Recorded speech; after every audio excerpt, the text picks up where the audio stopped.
Mac, Wilson, and Strome from Breakdown next on Locked On Caps.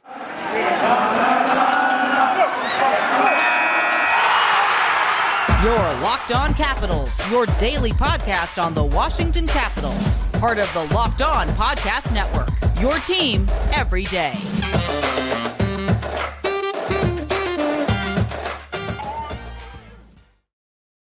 Well, hello and welcome into this edition of Locked On Capitals. I'm so glad you decided to join me today. As always, this podcast is free and available on all the major platforms. And I want to thank you for making this your first listen or view of the day. Yes, this podcast is also available in video form, so head on over to YouTube and check it out. My name is Dan Holme. You can find me on Twitter. It's at DanCaps218. You can find the show on Twitter. It's at Locked On Caps. Today's episode is brought to you by HelloFresh. Skip trips to the grocery store and count on HelloFresh to make home cooking easy, fun, and affordable. That's why it's America's #1 meal kit. Go to HelloFresh.com/NHL60 and use code NHL60 for 60% off plus free shipping at HelloFresh. In this edition of Locked On Capitals, we talked down about Breakdown Day, and there were a lot of players in Breakdown Day, so I'm going to do them three at a time as there's three segments in the show. In today's episode, we're going to talk about Brain Maclellan, Tom Wilson, and Dylan Strome and their thoughts about what went right and wrong and how this team needs to get competitive again.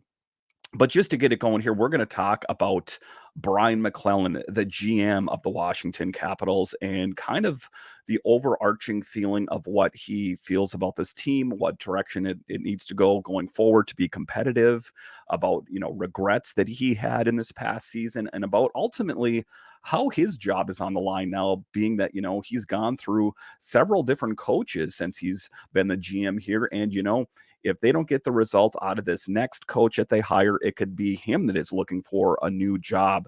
But just talking about Mac on Breakdown Day, Maclellan said he has been open to discussing a future for Laviolette in DC, but it became apparent during a Friday morning meeting that a breakup was best for both parties. And that was one of the things that was spoke of, and it was my initial assessment that maybe it had something to do with what was going on in Pittsburgh.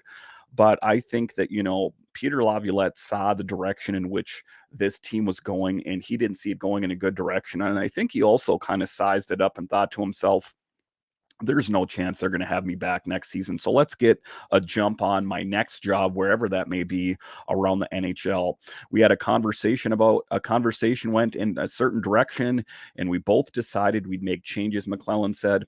And he spoke about that it was Peter Laviolette that wanted the meeting at first and said that, he wanted to separate. And then Brain Maclellan said, well, we kind of want to go in a different direction too. So again, I made that comment the other day about, it's like breaking up with a boyfriend or girlfriend and saying, I want to break up with you. And their answer is like, well, that's interesting. I want to break up with you too. So to say it was mutual or amicable, I guess that is in the eyes of the beholder.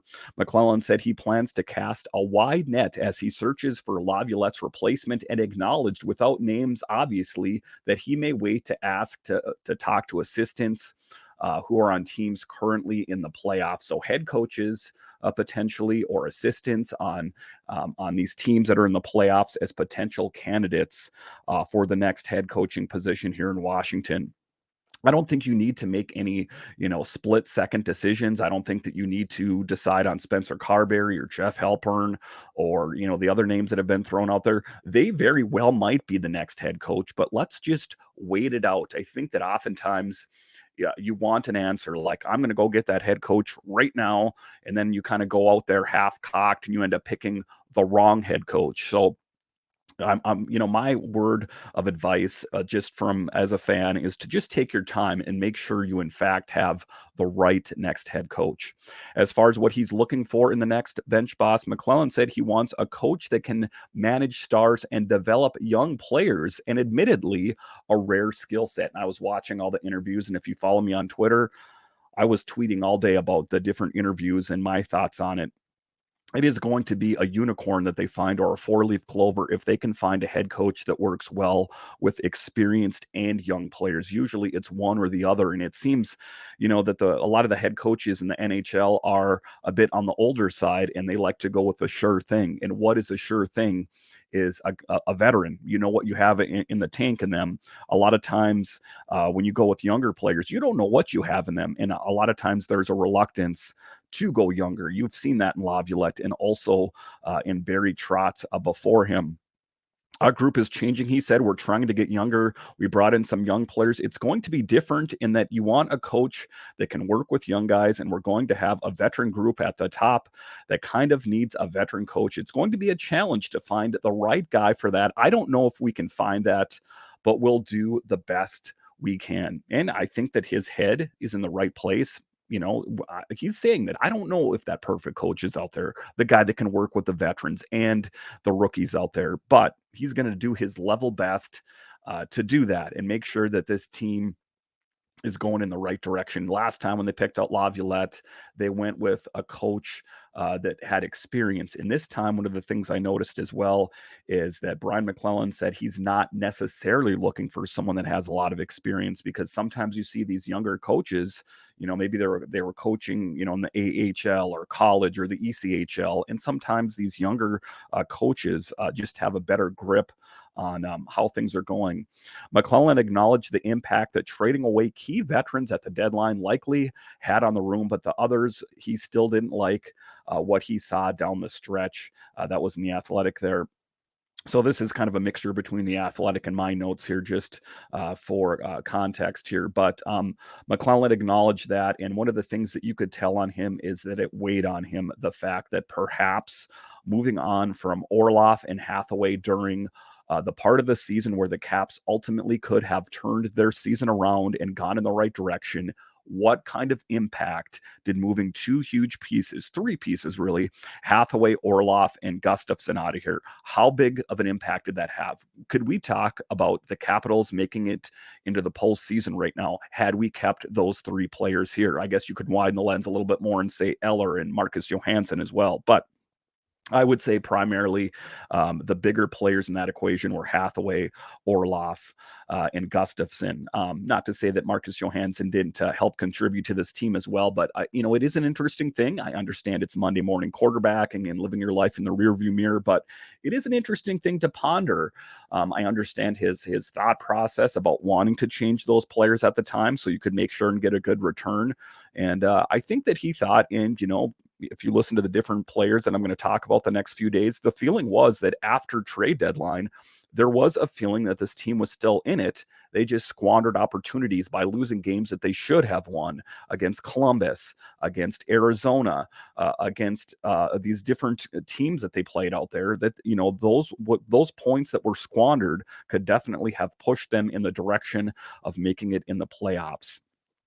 Just talking about that here, the Caps' lack of speed as a persistent issue, and they weren't just talking about skating.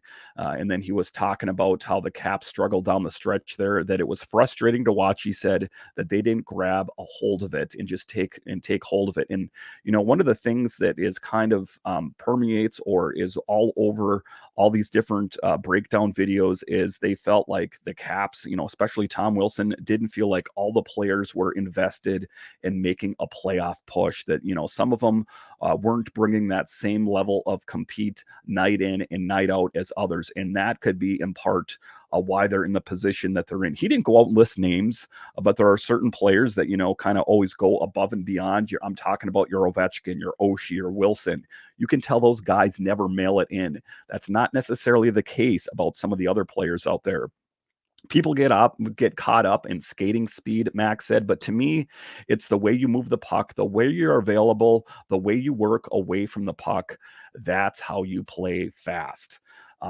So there is a lot of talk out there about how teams need to get faster and, that kind of thing. But, one of the things that they talked about is, and I'll talk about this in a later show, Rasmus Sandin talked about, was that it's not always about being the fastest skater and just making hurry up plays, but it's more about making the right play. That sometimes if you play too fast and you're quick to, shoot the puck too quick, then sometimes you can make errors there. So it's all about, we're fans watching the game, but it's a different thing altogether when you're down on the ice, kind of seeing how things are unfolding out there. So the thing I'll say about Mac is, you could tell there was, just to wrap up this segment, is that there was some, looking back on making those big trades of Hathaway, Orloff, and Gustafson, and, looking back on that with, maybe it was the wrong thing to do. Maybe I should have waited till the end of the season. Maybe we would be talking about the postseason right now had I not made that change. Then he also talked about, and I'll talk about this in upcoming shows, about how he is reliant on Ovi, that he bounces ideas off Ovechkin before he makes big trades, because he is the captain of the team and he thinks that he is due that respect, as I do as well. And then he talked about, Peter Laviolette, and I think that he was hoping that it would go in a better direction. I don't necessarily feel like the Caps were 100% going to move on from Peter Laviolette. But him wanting to schedule that meeting made it apparent that he wanted out, so that is the position that they were in. I think that he wanted to wait and hear from the players on breakdown day. Kind of the overarching feeling about Peter Laviolette is most of the players had positive things to say about him. I don't think anyone would, totally rip someone a new one if they didn't, but there were certain players that maybe weren't quite speaking so highly of him. And I'll talk about those players in upcoming episodes. But, some interesting days for the Caps. And it was interesting to hear from the GM himself, Brain Maclellan, and his thoughts on how he thought this team was going here. All right, so after the break here, we are going to continue to talk about the different players on a breakdown day. The next player we will talk about next is Dylan Strome and his thoughts on how the season went. We'll talk about that straight ahead.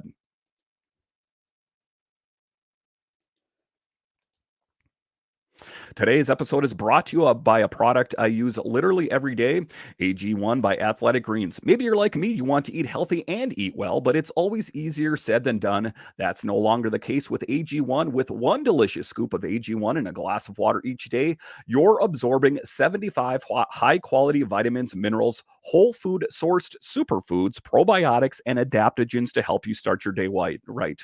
This special blend of ingredients supports your gut health, your nervous system, your immune system, your energy, recovery, aging, focus, all of these things. It can be hard and expensive to keep track of multiple different supplements and vitamins, not to mention how hard it can be on your stomach.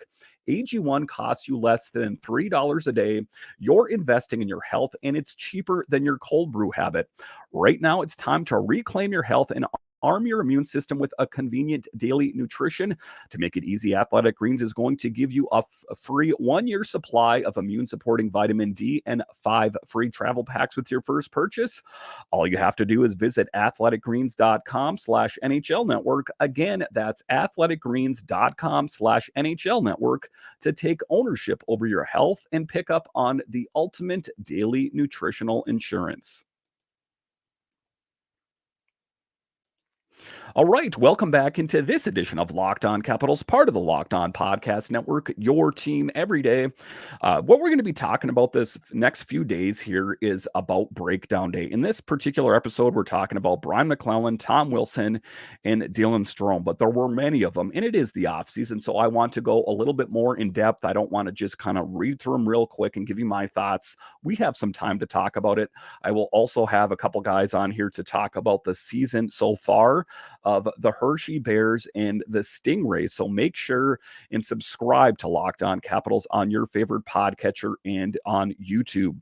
So Dylan Strome was one of the pleasant surprises that came to this team last off season. He was signed ostensibly at the time to fill in the role of Nick Backstrom in his absence, and he went above and beyond all of that, and that is why he got a contract extension and just, a really great player and a great addition, in my assessment, for years to come on the Capitals.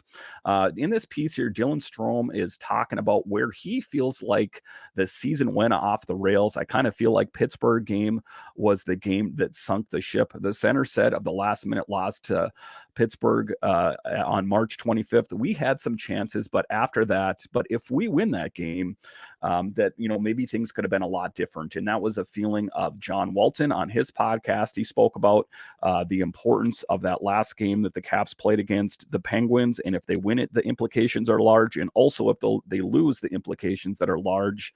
And then, as we all know, Anthony Mantha coughed up the puck, and Malkin took the puck, drove it home, and that was it. Strome lamented a few other losses throughout the season that ended up costing the Caps as well at the end. You look at some of the games at home, he said, we lost to teams below us in the standings like Arizona, Anaheim, Columbus, all at home. That's 6 points you'd love to have back. And again, that's what it's all about. It's about making the most of all of your opportunities, that there are no games that are given. And if you take a look at the games against Anaheim and the Coyotes and Columbus, which you mentioned, that to a certain extent were those games trap games, that they went into it thinking, well, there's no way that we're going to lose to Anaheim or we're going to lose to Arizona. But those were squandered opportunities. And, and that's one of the things that he's talking about. Strome went on to say, his thoughts on Brain Maclellan, on Peter Laviolette, in that, he said that it's one of the things that he's gone through, and, that it's just a part of the beast. He's played for many different head coaches, and the only thing that he's going to worry about is impressing the next head coach. When you get to this level of, being an NHLer and you're playing on a night in, night out basis, you've played professional hockey and hockey in general for quite some time. So this isn't nothing new for someone like Dylan Strome, but it is a good opportunity for him to work on impressing the next coach and prove why he was worth that contract. He also talks about in the off season that he trains with his brothers, and that's what he plans on doing again this summer. But, just a real pleasant addition to this team down at the center position there, as we know that there is going to be some changes out there. And one of the things that Mac talked about is the center position. And he said the top six. And when he was pressed on that, he said, what positions on the top six? And he said, all of them. So it's not just the wings or the center. So that is how Dylan Strome signs in there. I would say that Strome has a future on this team as fitting the narrative of being one of the younger players that could help this team. And that kind of thing. And when you would just talk about like Strome on what he thought, what went wrong, like, again, squandered opportunities, and kind of the overarching feeling as well is the impact of injuries on this team, that as an outsider, maybe we don't fully understand the frustration of being a hockey player, to be out there constantly playing with different line mates or constantly playing with a different D pairing, that you really don't have enough time to gain any kind of chemistry. Where if you see the teams that are playing really well right now and they're playing in the postseason, they've had the same lines and the same D pairings for quite some time. So there is a rapport, there is a chemistry between them. And we also saw how well he worked together with Tom Wilson. So that is a pleasant thing, or a good thing going forward as we look for maybe more of that in the future. Ultimately, we don't know what the new head coach and the assistants potentially what their thoughts are going to be about who should play when and where and that kind of thing. But I do believe that Dylan Strome has a future on this team. He signed an extension to his contract, so he will be here for the next several years. And I'm positive about that. A really solid acquisition made on this team. Some people said, maybe they shouldn't have, signed. If this team isn't playing that well, then why re-up these players that are a part of this team that's not playing that well? I don't see that so much the case with Dylan Strome. I guess there's a little bit of, buyer's remorse or reluctance, a little bit at least, on Sonny Milano. He saw flashes of greatness. We saw that Dylan Strome had a career year, but Sonny Milano, and the reason I'm bringing him up is because he was another guy that they re-upped around the same time or gave a new deal to. And was it the right idea? I understand that you can move some of these players out, but, it's just kind of was it the right thing to do? Again, I'm all in on Dylan Strome for what he brings to this team. It was the Blackhawks loss was the Washington Capitals gain. So I look for bigger and better things, of course, from Dylan Strome, and just a really solid acquisition here going forward. And that's what we're looking for, is building blocks for this team, because it is going to look a little bit different. All the insiders are saying this is just the beginning. They expect huge changes on this Caps team this offseason. How will those manifest themselves? I guess that remains to be seen. All right, so after the break here, we are going to continue to talk about the different players from breakdown day.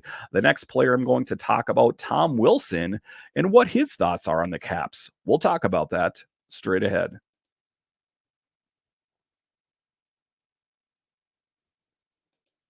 All right, welcome back into this edition of Locked On Capitals, part of the Locked On Podcast Network, your team every day. In these next few episodes, I am going to be breaking down the different players and their interviews from breakdown day, what their thoughts were. So far, I've talked about Mac and Strome, and the next player I'm going to talk about here is Tom Wilson. Tom Wilson, we know, plays a huge role on this team. Still my assessment that he will be the future captain of your Capitals after Alex Ovechkin hangs up the skates. But there were some interesting questions that gave me a bit of pause, if you will. And it was one of the things that I believe it was Ben Raby that brought up about his future. And the possibility being that next season is Tom Wilson's last season under contract with the Caps. What does that mean? And there is the possibility, I think they said it was in July, that they could, get him a new deal, and the possibility therein. But I could not imagine this Caps team without Tom Wilson, or a bigger impact. I guess I would say Alex Ovechkin would be the biggest player of impact. Like if the Caps traded Ovi, that would just be earth shaking. But I'm going to go ahead and say number 2 would be Tom Wilson.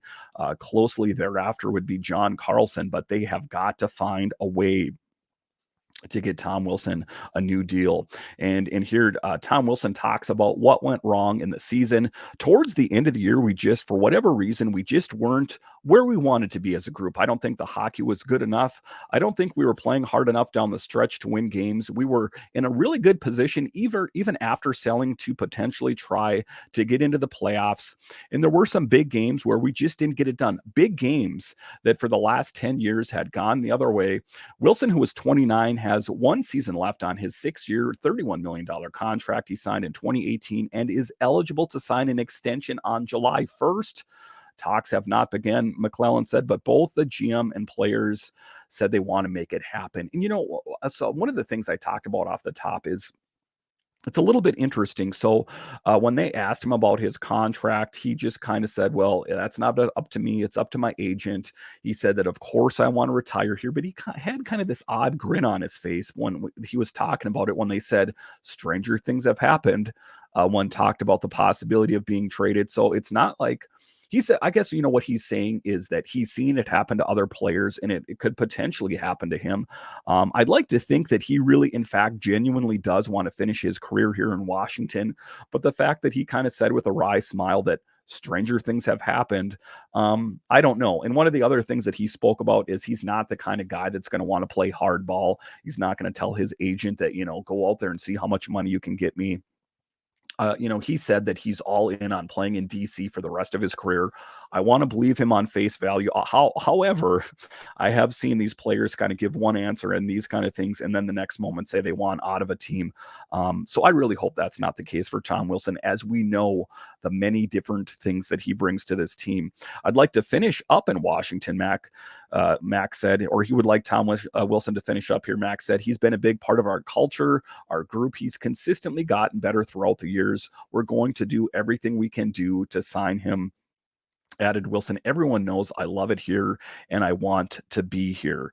And again, that's just what I'm going to take. I'm going to take his words to heart, that is in fact what he means, that he does want to finish his career here.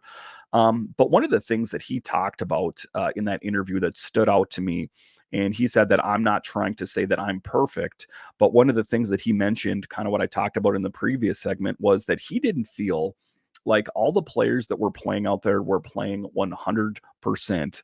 And I think that you saw that manifest itself out there. And I think that also what was in large part this last season with the Caps' lack of success was Wilson out of the lineup, Backstrom out of the lineup. And we know that Wilson brings a physicality, an intimidation factor that was absent And in upcoming episodes, I'll talk to you about Oshie and why he thought that he had to play a bigger physical role because of the lack of a physical game. For a while there, it was just Hathaway trying to be the tough guy out there in Wilson's absence. And we know that Ovi can be a tough guy if provoked, but that's not really his game anymore. So the Caps were looking for that tough guy, that identity, and that is why it's paramount that the Caps sign Tom Wilson to a new deal in July and just have that stability for years to come. There's not often a case that I say that you should just give a guy a very long contract and a huge amount of money. But if I'm going to make an exception, it's going to be to a few players. I would say Ovechkin, give the guy whatever he wants, give him the checkbook, have him fill it out. Tom Wilson is also that player for me. Just give him what he needs so he will be here, through the remainder of his career. If it's some crazy long-term contract that seems ludicrous, hey, there's certain players that are worth doing that for. And, just paying attention on Twitter and listening to people's comments. Not everyone loves Tom Wilson's game. I would say a majority of the people out there do. But it is an interesting player that, I don't see how anyone could see anything wrong with his game. But last season, he was in the top 3 in goals scored for the team. He's a fighter. He's an intimidator. He's a leader. That's often why I say I see him as being the next captain of this team, just the real leadership quality that he takes on out there. So we're hoping that he'll get done what he needs to get done out there.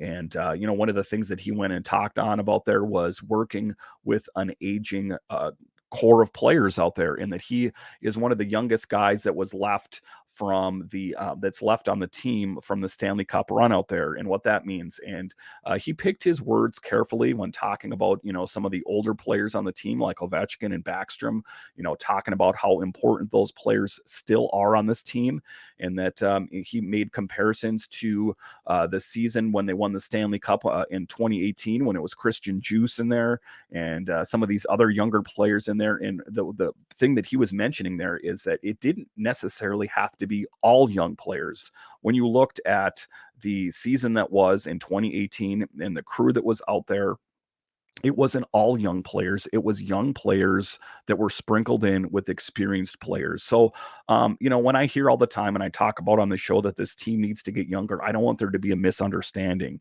that I think they should get rid of all the veteran players and add nothing but young players, because I think that would be a recipe for disaster as well. So, it is a really good thing that he pointed out, and a poignant comment about the fact that if you can even draw lines to the 2018 season, how it was the perfect mix between experienced and rookie players, and how that worked well together. Also in that mix, if you think of Jacob Vrana at the time, the fastest guy on the team skating wise, and like he talked about Christian Juice and the different players that were out there. So I think that's what we're looking for as a blueprint going forward for what this team should look like. Oftentimes when, they're asking these players, well, is there a blueprint in particular that you're thinking of, that could make this team successful? They don't really point to anything in particular. To wrap it up here in this segment here and the show, they asked Tom Wilson if he was going to be watching any postseason hockey. And I thought it was funny that he said, listen, I'm going to maybe watch some of the final rounds, but it's not like I'm going to park myself on the couch every night and watch hockey. So kind of a funny thing that brought a chuckle from everyone. I think that we think that, hockey players are just like NHL fans and they want to watch every single game. To a certain extent, they live and breathe that every day for a majority of the season. That's morning skates. That's the commute. That's playing the games, all the rigors of the season. So I think that oftentimes when we think the players are like, well, they're NHL players, I bet you as soon as the season's done, they sit on their butt and they watch every one of these games that come up. Not the case. When they asked quite a few different players out there if they plan on watching any of the games, some of them said, I'm not watching any of them. I'm done for this season. And then there were the handful of players that said, we'll watch some of the final rounds. But you got to think, these guys that are playing, hockey, for a majority of the season, and all that entails. To a certain extent, there's got to be a bit of a burnout there, and just a real wanting to separate yourself, go back to your respective place that you live, whether it's Europe or a different part in the United States, and just get some real R&R, but then be ready. That was one of the things that was spoke of, just from all the different players, was being ready for next season, and also the feeling that they feel like they let the players down, or they let the fans down, the season ticket holders, and the Capital One Arena, I was going to say Verizon Center, that has been capacity before the season for so many years, that they feel like they let the fans down, the fans that had been there for year in and year out, that there was this feeling of, disappointment, that they didn't live up to their potential, and they didn't live up to what Caps fans in general expect from this team. The other big takeaway from these videos, and I'll talk about this in the next few episodes, is the wanting to prove to the fans that, they're worth it and they will make a push next season, and also about proving it to themselves. In an upcoming episode, I'll talk about Darcy Kemper. That was one of his big takeaways on there. He didn't really have anything that he wanted to change about his game, but he spoke of feeling that he let the fans down and wanting to prove. There is just this hunger that they want to get better next season, and quite a few of the different players said that they plan on being back working on the ice and being back in DC ahead of everyone else to get at it next season. So even though the season just ended, there still is that hunger in their belly, and just that pride about their team and themselves and the city, that they want to prove to everyone that they'll make another push next year. And I have no doubt in my mind that they will. It's just going to be interesting to see how that manifests itself. Thank you for making Locked On Capitals your first listen today. And one of the campaigns we're talking about on here on Locked On Capitals is Everydayers. Are you one of the ones that listens to Locked On Capitals every day? I'd sure love to hear from you. Hit me up on Twitter at DanCaps or 218, or at Locked On Caps. That's DanCaps 218 or at Locked On Caps. And let me know, are you one of the everydayers that listens to this show every day? I'd love to hear from you and interact with you. Listen, we can talk about Capitals hockey even outside of the podcast. Join me on Subtext. There'll be some more information in the show notes. So once again, thank you for joining me on this edition of Locked On Capitals, where it's your team every day. Make sure to hit that subscribe button on your podcatcher of choice. Also, hop on over to YouTube and hit subscribe so we can watch those subscribers go up, up, up. And I have you guys to thank. So thanks again, once again, for joining me on this edition of Locked On Capitals. I'll talk to you next time.